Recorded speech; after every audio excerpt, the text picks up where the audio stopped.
Good day, world. You are now tuned in with QuisyloSpeaks podcast.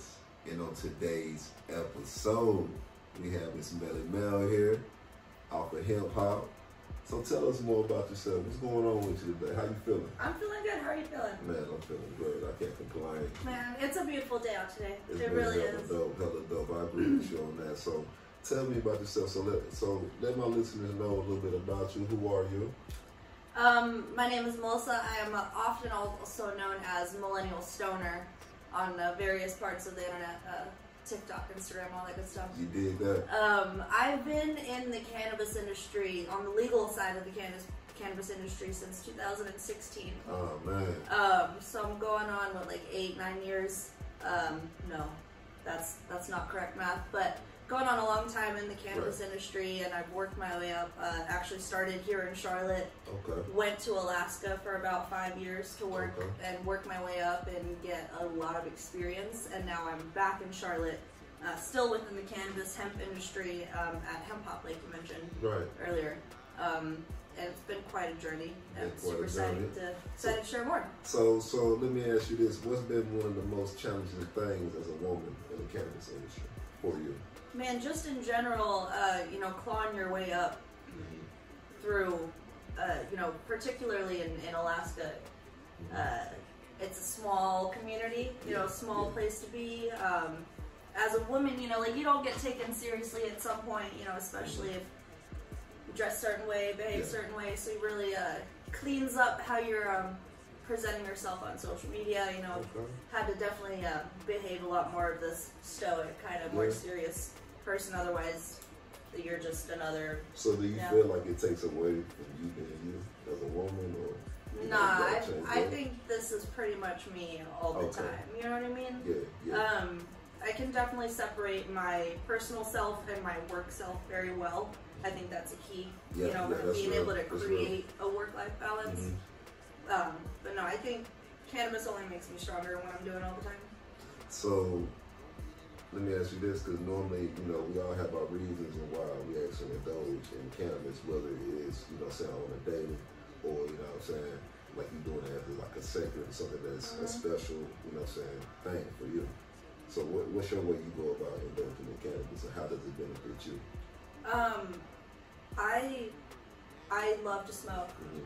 Bong rips are my absolute, most preferred way to smoke, next to dabs. And I also find edibles to be very beneficial as well. Yes. Yeah. My daily cannabis routine is pretty much wake up and take a dab after I let my dog out, let him do his business in the morning. Yeah. Take a dab and meditate for a while, really with that, and kind of let that high sink in. And it's a routine that you got set up for Absolutely. yourself. I also have Crohn's disease. Okay. It's a major inflammatory disease, within your digestive system. Right. So cannabis helps quite a bit. All cannabinoids help quite a bit with that, especially CBG. Yeah. It's a major anti-inflammatory. That one has helped me a lot. So I'll eat a couple of those, maybe 60 milligrams at a time, twice a day. So 120 milligrams a day of CBG. So it reduces the pain and stuff for you too as well? Yeah. So CBG is a really interesting one because it's highly anti-inflammatory. So it makes everything that's already swelling within that area kind of stop swelling and re-regulate itself.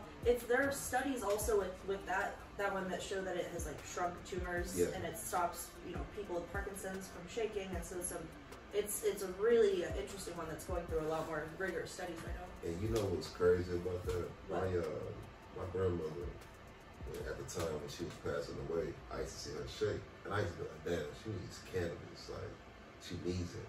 Because I see what benefit it's going to have for her. She's going to actually be able to function.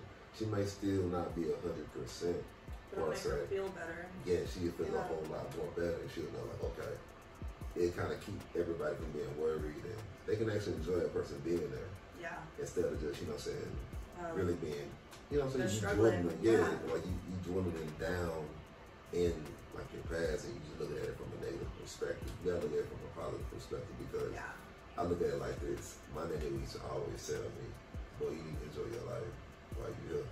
So when I heard that, I'm just like, yo, that's how I live. And that's me. Yeah, I can't fake that, you know what I mean? Absolutely. So I commend you for actually doing something like this, because a lot of people can't do it like that.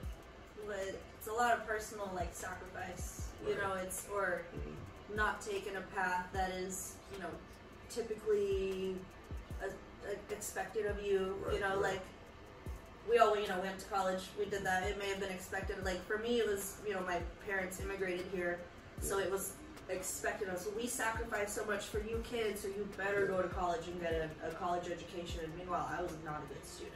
Right. Like I was never great at school, I have ADHD, cannabis helps with that too, surprisingly. CBN helps me like really calm down and kind of focus what I'm doing. But I didn't have like some tools and resources I needed to be like a super great student. So I didn't know, like, other than being good at marketing media, like I didn't really want to go be a 9-to-5, you know, employee. And so when I got my first job out of college that was not an internship was actually in cannabis. It was for a company called W-Vapes. I'm not sure if they're still around, but I was hired as their social media coordinator. And it was like really big, you know, Instagram, Twitter, Facebook, but I didn't even know that you could have a career in cannabis at that time. And so I was 22 or 23. It unlocked this like drive within my brain that kind of I didn't know that you could have a career in cannabis. I'm good at the media, the people side, the sales, like all that other stuff. Now it's a corporate thing. Now there's a paycheck involved. Now there is benefits. There's also helping people on the like customer end. There's all these. It's getting realer and realer. Absolutely. And so when I realized that I could have a 9-to-5 in cannabis, I'm not miserable waking up every day to go, you know, sit in some other marketing office, you know, it unleashed everything. So that personal sacrifice was isolating myself for 5 years in another state, in the Arctic, basically, you know, across the world, to gain even more experience in a legal, like, adult use market. That's a hell of a sacrifice. Yeah, I would say so. I made sure to come back and see family, though. It wasn't like a full 5 years. Yeah, but the thing is that you went ahead and you made your mind up on what you wanted to do for you, what was right for you, not what was right for everybody else. That's one of the hardest parts of life is choosing to do what's right for you, ignoring all of the outside voices, whether it's family, friends, colleagues, mentors. If you feel something inside you, you better do that.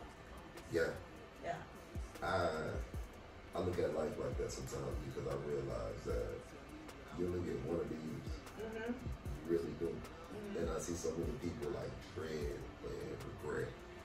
I don't want to live with no regret. I'd rather go out trying something and attempting it to succeed. You never know.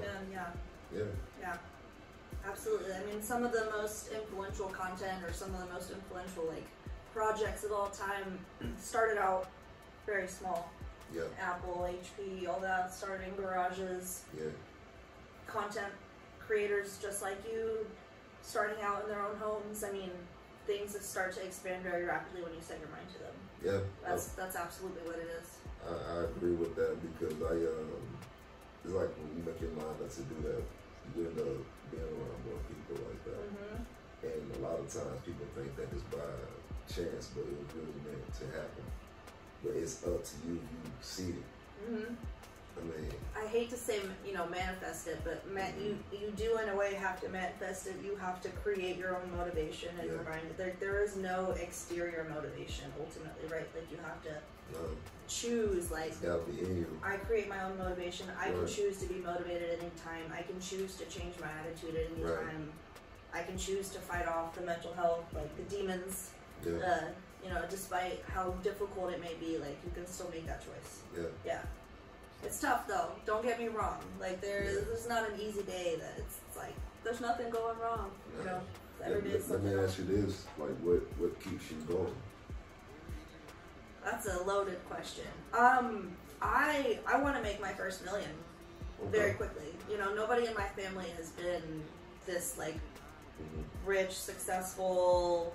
I mean, you know, you go generations and generations back, we had some, like, royal ancestry, like, way back generations ago in, like, Russia area, but, like, you know, my parents, they had my brother, my mom was like 21, and then immediately after that a war started in their country. And so they experienced a lot of trauma and like setbacks to where, you know, they could have been very talented. My dad was a music teacher. He could have been maybe, you know, Philharmonic orchestra level symphony director, but there was a, you know, their life got derailed. So, you know, we lived in Germany for a while. That's where I was born. You know, during the war that was still happening in the Balkan regions, and we moved here not knowing anybody, not knowing any English. I remember trying to order McDonald's with my dad in the drive-thru, and I was like trying to order French fries in German still. And so, you know, like there's some like seeing all the struggles, right? That that's wild, that's crazy. Immigrants go through every single day. Like, no, my parents didn't. They haven't made their first million yet. I want to be that one, and I want it to be like before I'm fucking 35, and I'm getting there. I'm getting close. Me too. You know.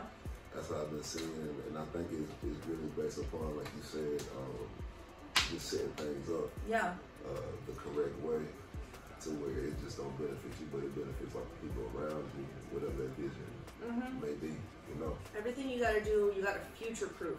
Right. So whether or not you want to wake up and go to the gym, like you all do, whether or not you want to wake up at 5:45, I wake up at 5:45 every day, and I just. You got to get your day started. Even if you're not going to the gym right away, everything that you do, the small habits you build are only going to make future you have a better life. It's going to be more efficient. Whether, you know, you get into a laundry routine and you don't even have to think about it. You're almost mindlessly, everything's done on Sunday. Your plants are watered. You get into this routine that just makes your future life so much better.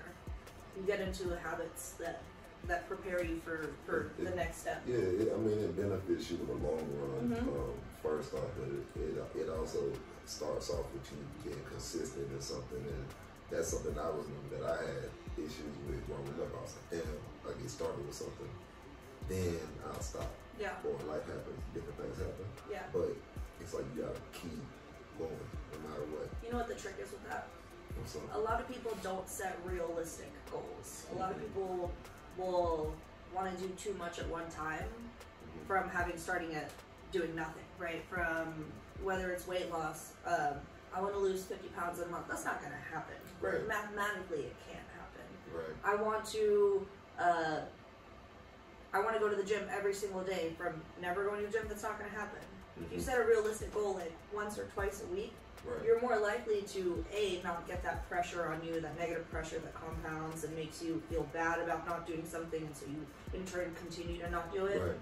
If you have a goal that's very realistic, I want to go on a 15-minute walk twice a week. Done. You know, and then you add on to something. At some point, you're gonna get bored of your 2 15-minute walks every week, and you're naturally gonna just do more. Absolutely. Yeah, this is a lot more beneficial for you. Same with everything else in life. Whether it's I wanna buy a house this year when you know that you don't even have the means. No, maybe you wanna save up a down payment this year. Like take it certain increments at a time. Yeah, absolutely. Set realistic goals. Don't make yourself feel bad because you set goals that are way out here and your capacity is still right here because you haven't unleashed certain things. You haven't started doing the little stuff. Absolutely. And that's not like to be down on myself or down on anyone, but like that's just a fact. That's what people do. That's why people fail. It's because they're not setting appropriate expectations for themselves. They don't realize that you really take your time on a marathon. Yeah. And it's just like they want to sprint. You know, you kind of you die down after you sprint so long. You feel like, damn, I gotta slow down. And you also don't need to win the marathon. Like it's to even qualify for the marathon, you have to win so many other races, right? Yeah. So to be in the marathon, like, dude, you're doing great. Yeah, you gotta do it for yourself. Exactly. Absolutely. I think I got a closing question for you. Okay. What is self-improvement to you? Self-improvement to me is being able to make an active choice every single day to be better than I was the day before, whether it's with small habits like day-to-day life or whether it's with bigger picture work projects. always just aiming to be better than the day before and analyzing what it was that, if anything went wrong, like what can I learn from it. So self-improvement is really just taking the good days and the bad days and just keep moving forward, basically. I like that. Basically, just take them. Take the days as they come. That's real. That's real. You wake up the next morning, like, let's do it again. You know, that's a good way to actually approach life and attack things, because that gives you like that killer instinct mentality. Yeah. Don't back down. Yeah. Don't back down from anything. Take on the challenges. It's okay to fail. Try again. Fail again. Just keep doing it.